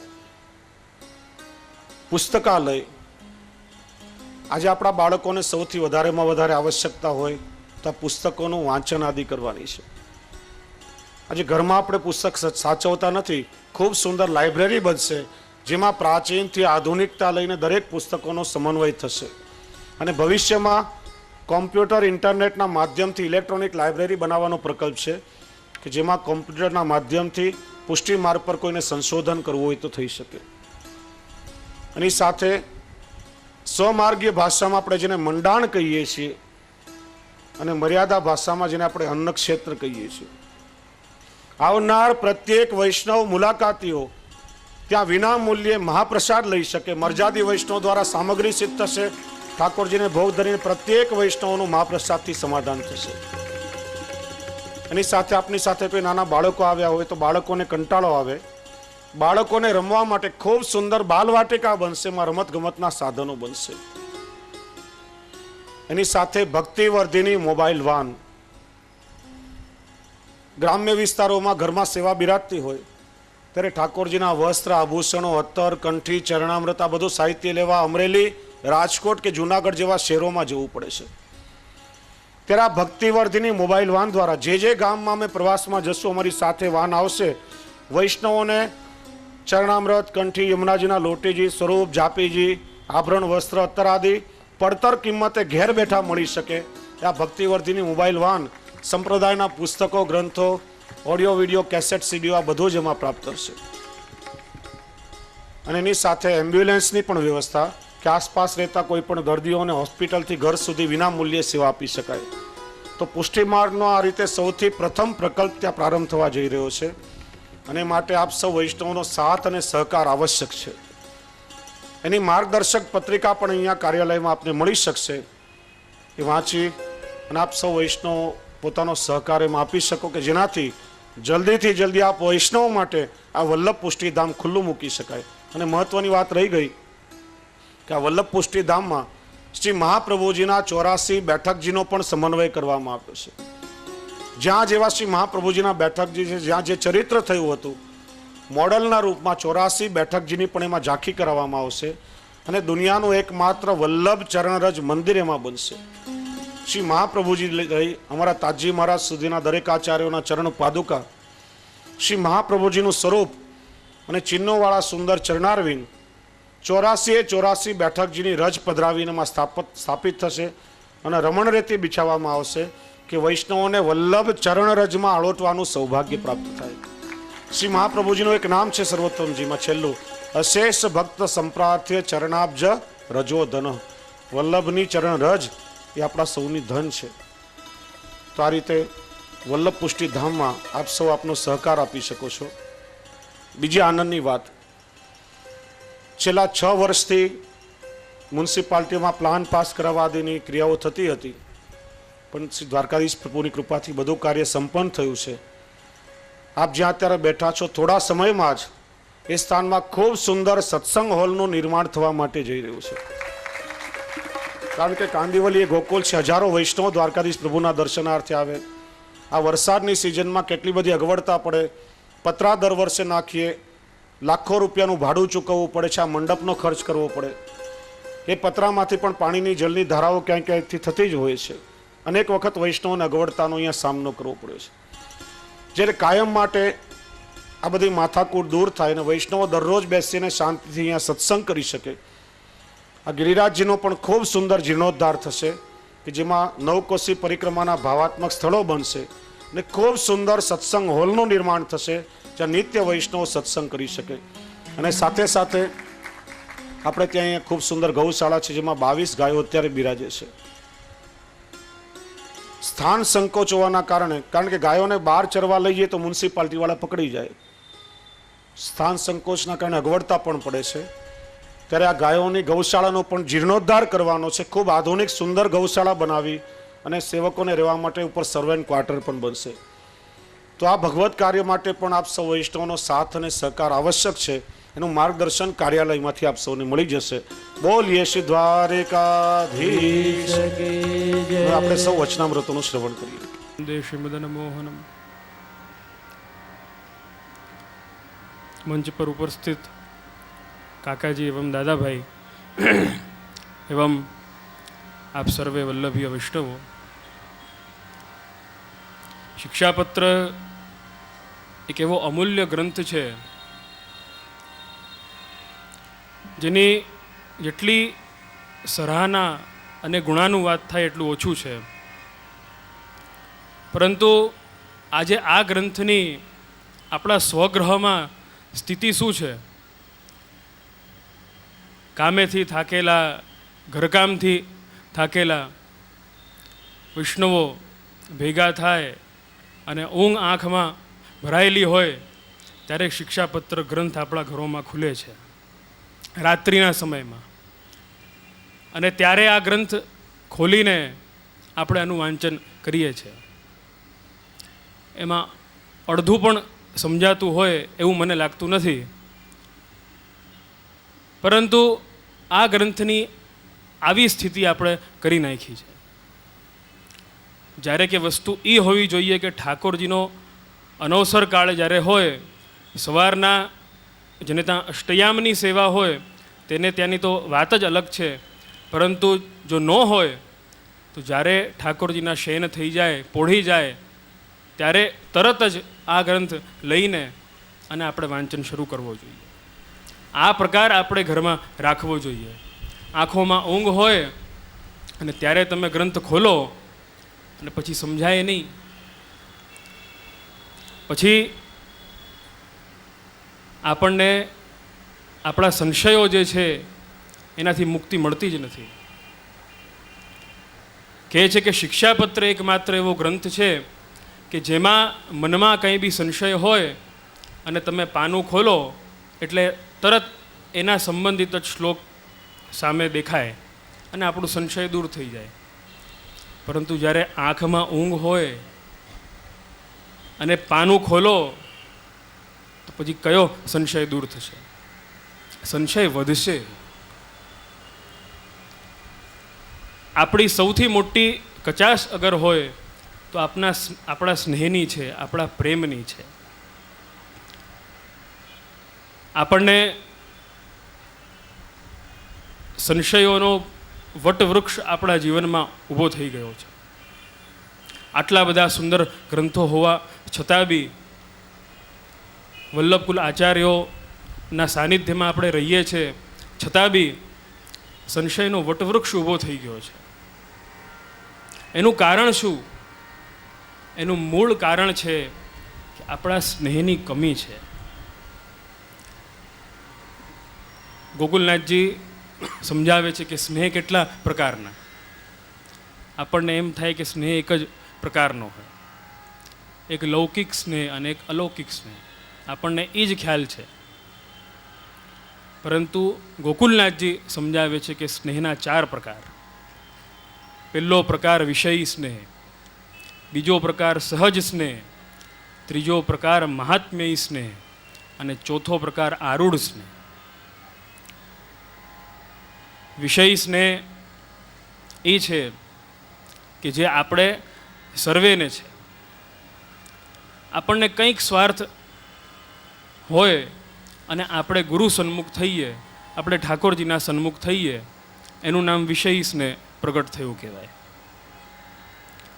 કાં તો બ્રહ્મસંબંધ લેવું હોય, કાં તો ઠાકોરજી પુષ્ટાવા હોય, કાં તો પુષ્ટાવેલા ઠાકોરજીની સેવા પાછી પધરાવી હોય, કંઈક ને કંઈક કામ હોય અને આપણે જ્યારે સન્મુખ થઈએ એટલે વિષયી સ્નેહ.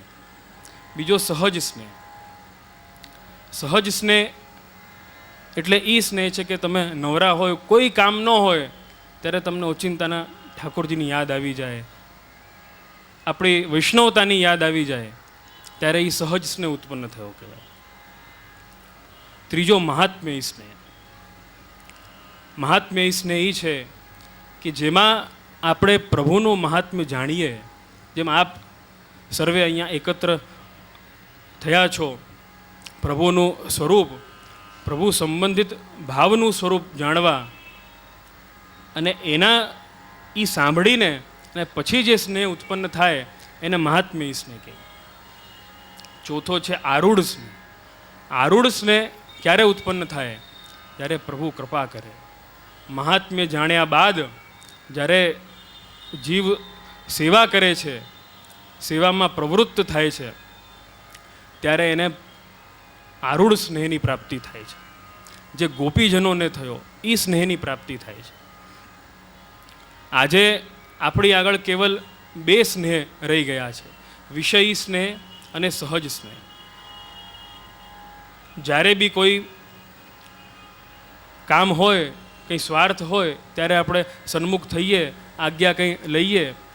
અત્યારની સ્થિતિ તો એ છે કે વિષયી સ્નેહ બી પ્રગટ થતો ન હોય, બીજો આપણને બોલે, બ્રહ્મસમન છે તને, તું સેવા કર, બધું સારું થઈ જશે.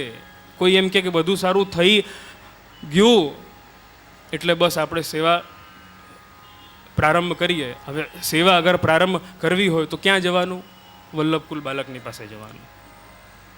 વલ્લભકુલ બાલકની પાસે જઈને અને એમાં પણ જુઓ આપણા સ્નેહની જે, આનું નામ સ્નેહ ન હોય જો કે, છતાં બી હું કહીશ કે આપણી સ્નેહની, આનું નામ સ્નેહ ન હોય જો કે, છતાં બી હું કહીશ કે આપણી સ્નેહની જે શ્રેણી જે છે એ કેટલી નિમ્ન સ્તરની છે. આપણે તરત જઈને અને વિનંતી નહીં પરંતુ એક આજ્ઞારૂપી વિનંતી આપણે કરીએ, અમને મિશ્રી અને દૂધના ઠાકોરજી પધરાવા છે. આપણી વિનંતી નથી, આપણી પરોક્ષ આજ્ઞા જ છે. આપણે સાંભળવાની તસદી બી આપણે લીધી નહીં કે મારા ગુરુ મને શું આજ્ઞા કરે છે, એ પહેલાં સાંભળું, પહેલાં હું મારી ઈચ્છા શું છે એની વિનંતી કરું કે મારી ઈચ્છા છે કે હું સેવા કરું. હવે આપ મને આજ્ઞા કરો કે હું કયા પ્રકારે સેવા કરું. એ આપણે છોડીને અને આપણે સામે આજ્ઞા આપવા માટે દબાણ આપણે નાખીએ છીએ કે આપ અમને આ રીતની આજ્ઞા આપો. આપણો વિષય સ્નેહ. દાદાભાઈએ એક હમણાં બહુ સુંદર વાત કરી, ભાખરીની વાત. ભાખરીમાં શ્રીજી બાવા પ્રગટ થાય છે, દર્શન દે છે. આ આપણો વિષય સ્નેહ છે. કેમ? આપણું મન શેમાં હોય? ખાવામાં. ખાવાનો ટાઈમ થાય, 8:30 9 થાય, ડિનર ટાઈમ, એટલે ખાવામાં આપણું મન જાય. હવે શ્રીજી બાવા કે મારે જવું ક્યાં?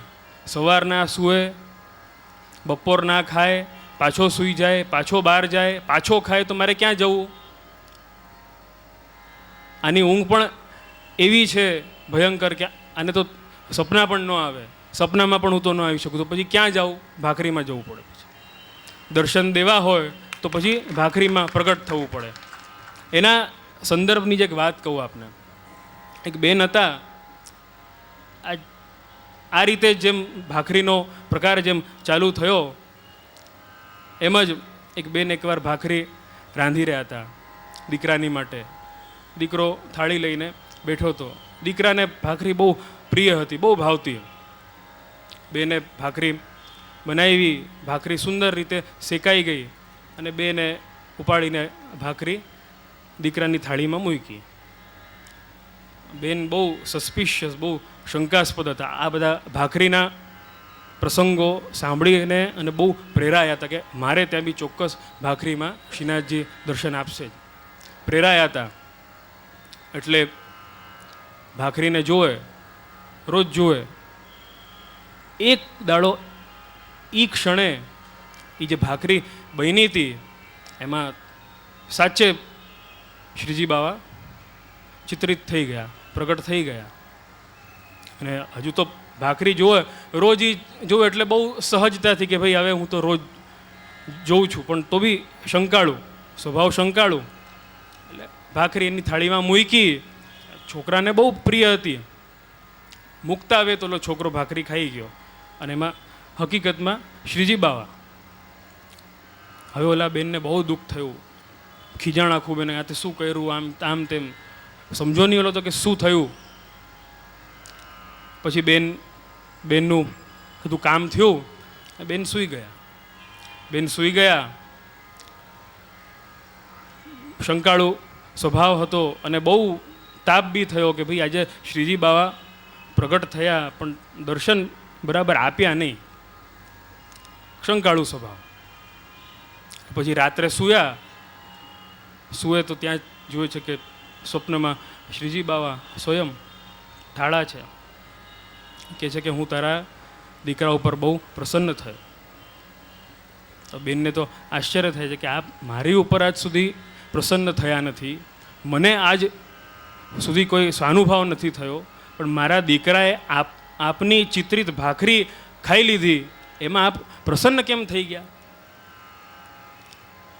એટલે શ્રીજી બાએ આજ્ઞા કરી કે જુઓ, બહુ સહજ વાત છે. આખી પુષ્ટિ માર્ગીય સૃષ્ટિ મારી સેવા કરે છે, મારું સ્મરણ કરે છે અને કણિકા કણિકા રૂપમાં મારા સ્વરૂપને પોતાનામાં સમાહિત કરે છે. કણિકા કણી વર્ષોમાં 10 વર્ષ, 20 વર્ષ, 25 વર્ષ જિંદગી જાય તો પણ સ્વરૂપ હૃદયારૂઢ થતું નથી. તારા છોકરાને જો એને એક વારમાં મારા આખા સ્વરૂપને હૃદયારૂઢ કરી લીધો, સમાહિત કરી લીધો, એટલે હું એના ઉપર બહુ પ્રસન્ન થયો. ત્યારે એ બેનની આસક્તિ વિષયોથી છૂટી. પ્રભુને પરિશ્રમ લેવો પડ્યો, ભાખરીમાં આવવું પડ્યું. દામોદરો ભક્ત વશ્યો. પ્રભુ કેવા છે? ભક્તને વશ છે. તમને ભાખરીમાં અગર સ્નેહ હશે તો એમને ભાખરીમાં આવવું પડશે. તમને અગર પ્રભુના સ્વરૂપમાં અગર સ્નેહ હશે તો એમાં પ્રભુ સાક્ષાત પ્રગટ થશે. અને આશ્ચર્યની વાત નહીં હોય, યુવાનોને ખાસ કહીશ, આજે આપણને ચોકલેટમાં ને પાઉંમાં સ્નેહ છે. કોઈ આશ્ચર્યની વાત નહીં થાય કે ભવિષ્યમાં એમાં બી અગર શ્રીજી બાવાને પ્રગટ થવું પડે તો. એટલે કંઈ નહીં તો એમાંથી તો સ્નેહ છોડીને અને શ્રીજી બાવાના જરાક શ્રમનું આપણે નિવારણ કરીએ, એ આપણું કર્તવ્ય છે. આપણું કર્તવ્ય એ જ છે, જે બી કરીએ શુદ્ધ ભાવથી કરીએ.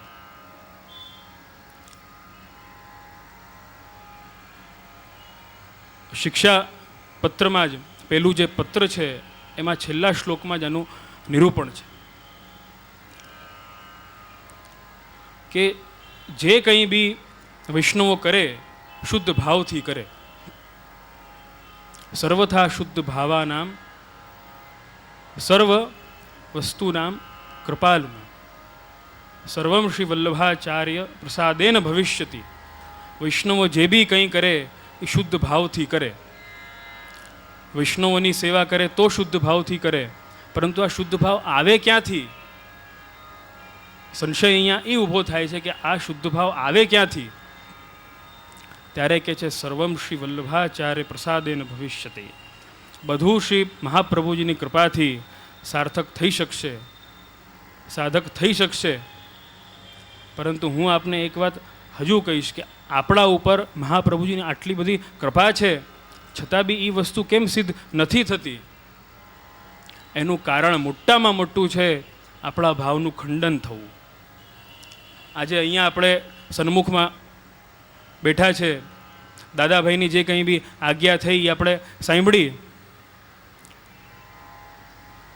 વચનામૃત પૂરા થયા, બીજા કોઈ વૈષ્ણવની વાત આપણે સાંભળી, ઘરે ગયા ઘરવાળાની વાત આપણે સાંભળી, ઓફિસે ગયા આપણા બોસની વાત આપણે સાંભળી, ફરવા ગયા આપણા દોસ્તારોની વાત આપણે સાંભળી. એ બધી વસ્તુઓ સાથે મળીને અને આખું મિક્સચર બની જાય છે. એટલે આપણા ભાવનું ખંડન થઈ જાય છે. વૈષ્ણવને એ જરૂર છે એ સાંભળે ઓછું અને સમજે વધારે. જે વસ્તુ સાંભળવાની છે એ સાંભળે. વૈષ્ણવ કેવા હોવા જોઈએ?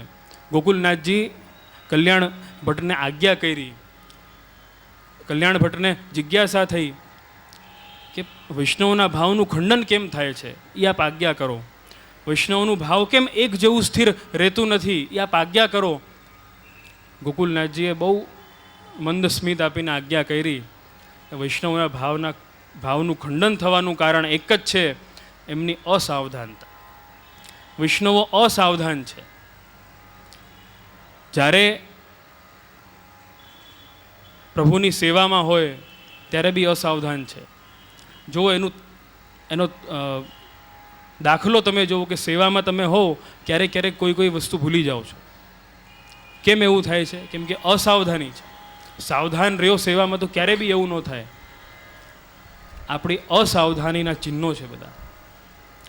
વૈષ્ણવોના ભાવનું ખંડન થાય, વચ્ચે વચ્ચે અવરોધ આવે, એટલે જ આવે છે કે આપણો ભાવ છે એ અસાવધાન છે, આપણે અસાવધાન છે.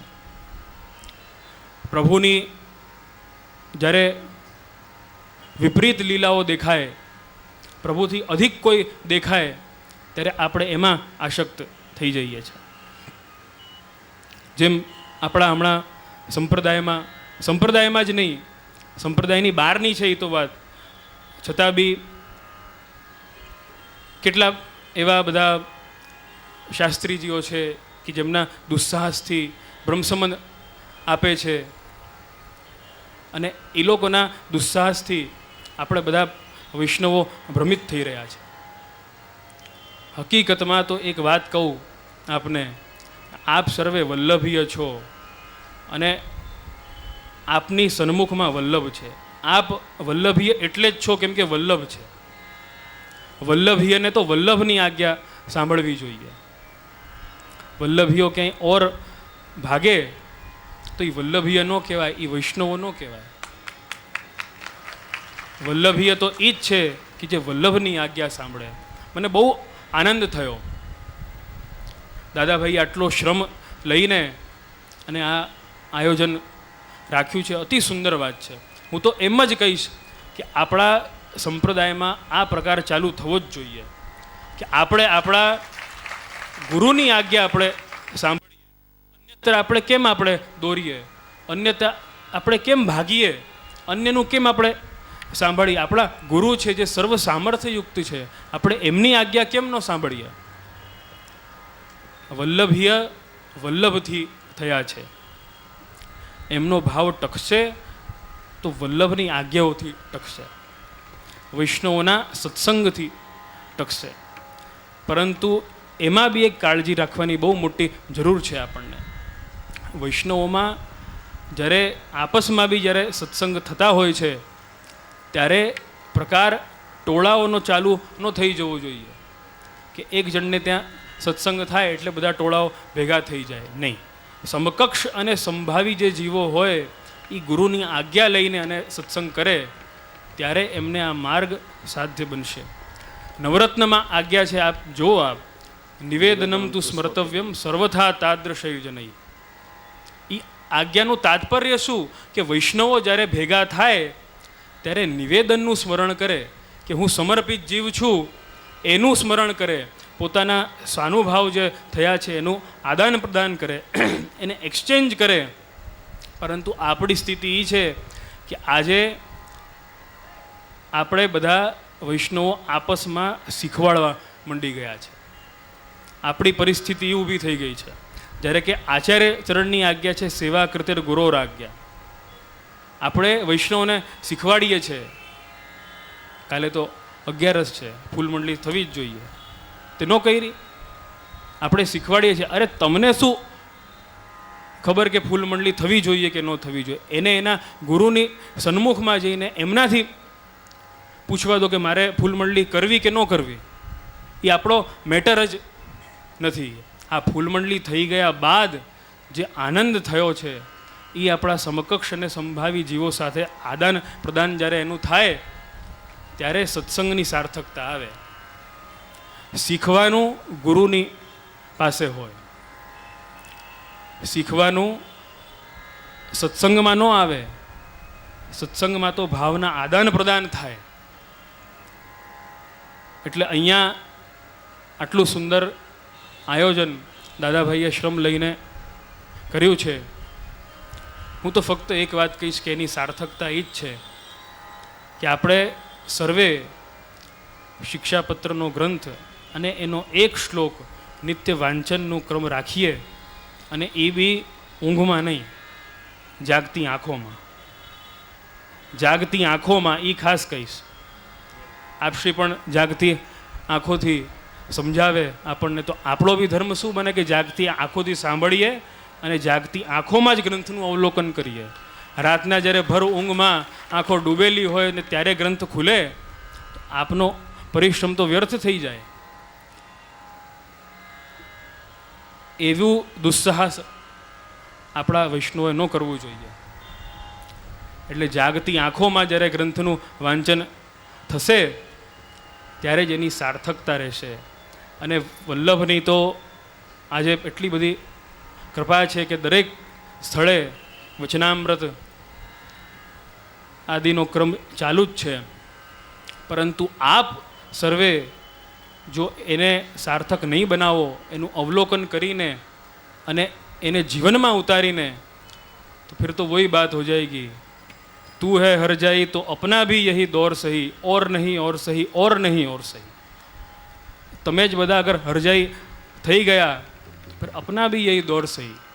વચ્ચે એક દોર એવો હતો કે જ્યારે વલ્લભના વચનામૃતો બહુ દુર્લભ હતા, થતા જ નહીં. વચનામૃતો થાય તો જીવનમાં એકવાર. વચ્ચે એક દોર હતો. પરંતુ આજે એટલું બધું સુંદર સમય છે, વલ્લભના વચનામૃત આપણને સાક્ષાત પ્રાપ્ત થાય છે, તો એને જીવનમાં ઉતારીએ અને એને સાર્થક બનાવીએ. આપણા ગુરુના, આપણા વલ્લભના પરિશ્રમને આપણે સાર્થક કરીએ, એ આપણું કર્તવ્ય છે. છેલ્લે એક વસ્તુ હજુ કહીશ. દાદાભાઈ દ્વારા જાહેરાત પણ જેમ હમણાં થઈ છે, એ પણ બહુ સુંદર કાર્ય છે, ગૌશાળા ઇત્યાદિકનું. આપશ્રી તો એટલો શ્રમ લઈને અને સતત પ્રવૃત્તિમાં હોય જ છે. આપણું ધર્મ એ છે કે આપણે એમની સાથે ઊભા રહીએ. એમાં જ આપના પરિશ્રમની સાર્થકતા છે. આજે સમય એ છે કે આજે આપણને કંઈ બી ભેટ ધરવી હોય, કંઈ બી આપણને વસ્તુ અગર ધરવી હોય, તો આપણી માનસિકતા એ રીતની થઈ ગઈ છે કે આમાં અમને ફાયદો શું થશે. એટીજી છે, આપણે પહેલાં માંગીએ છીએ ઇન્કમ ટેક્સમાં બાદ હોય તો અમે આમાં આપીએ, નકર ન આપીએ. ઇન્કમ ટેક્સમાં બાદની અહીંયા કોઈ વાત જ નથી. તમારી ઇન્કમ છે એના ઉપર તમે ટેક્સ આપો છો, એમાં તમને બાદ જોઈએ, અને એના સંદર્ભથી જો તમે ભેટ અગર આપતા હો તો એ ભેટની સાર્થકતા શું થઈ? ભેટનું સ્વરૂપ શું? ભેટનું સ્વરૂપ એ કે જેમાં આપણો દાસત્વ અંગીકાર થાય, જેમાં આપણો મમત્વ અંગીકાર થાય. તો મમત્વ તો રહી જ ગયો. જ્યારે ઇન્કમ ટેક્સની વાત આવી ગઈ, મમત્વ તો જેમ છે એમ જ રહ્યો. તો પછી ભેટ ક્યાંથી થઈ? એ તો દાન બી ન કહેવાય. દાન પણ એ છે કે જે આપણી સત્તા એના ઉપર છોડીને અને બીજાની સત્તા એની ઉપર સ્થાપિત થાય, એ દાન છે. એમાં તો દાન બી ન થયું ને ભેટ બી ન થઈ. આ તો બીજું જ કંઈ થઈ ગયું. એ તો सौदेबाजी हो गई. सौदेबाजी का अपना मार्ग नहीं है. એટલે દાદાભાઈએ જે પરિશ્રમ લઈને આટલું સુંદર આયોજન કર્યું, એના બદલ આપનો ખૂબ ખૂબ આભાર અને ખૂબ ખૂબ આપને શુભકામના. આજ કહીએ આપણા વક્તવ્યને વિરામ. શ્રી વલ્લભાધીશ કી જય. મનોરથી પરિવાર આરતીની તૈયારી કરશે.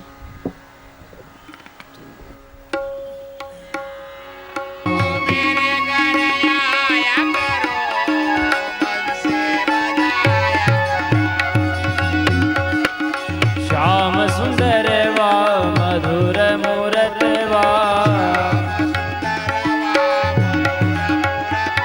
અરે શ્યામ સુંદર વા મધુર મૂરત વા, આ મેરે ઘર આયા કરો, મુરલી બજાયા કરો.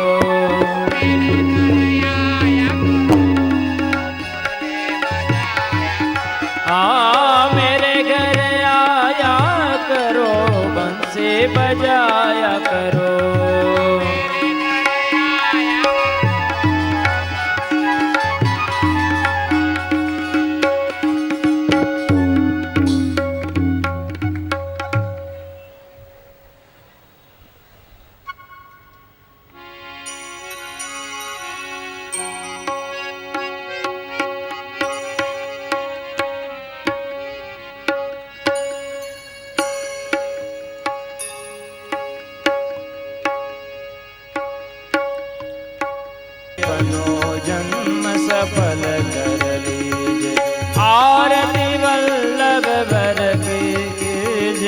अपनो जन्म सफल कर लीजे।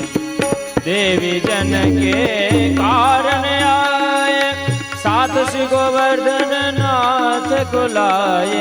आरती वल्लभ वर की कीजे, अपनो जन्म सफल कर लीजे। श्री भागवत मर्म समझायो, लीला रस भूतल प्रगटायो। आरती वल्लभ वर की कीजे, अपनो जन्म सफल कर। निज जन के सब दोष मिटाए, सबको ब्रह्म सबोध कराए। आरती वल्लभ वर की कीजे, अपनो जन्म सफल कर लीजे। सेवा रीत प्रीत सिखलाए, पुष्टि मार्ग की ज्योत जलाए।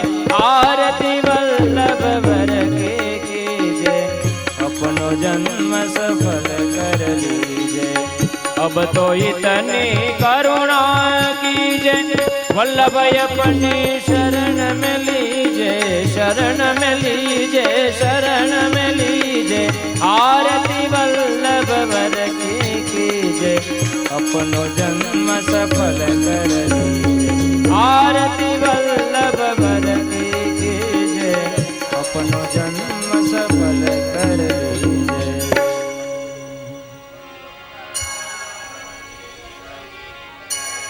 વૈષ્ણવ ખૂબ આનંદની વાત, અમારા અતુલભાઈના પ્રયત્નથી અંધેરી સુધી ઇન કેબલ અને વિન કેબલમાં લાઈવ ટેલિકાસ્ટ સાથે ચાલુ થઈ ગયું છે કે હજારો વૈષ્ણવ ઘેર બેસીને લાભ લઈ શકશે. ખાલી દહીસર બોરીવલીમાં ડિફર ટેલિકાસ્ટ છે એટલે બીજે દિવસે બતાવશે, બાકી અંધેરી સુધીમાં લાઈવ ટેલિકાસ્ટ છે. મારા અતુલભાઈને ખૂબ ખૂબ આભાર અને ધન્યવાદ. વૈષ્ણવના ખૂબ આશીર્વાદ મળશે અમને.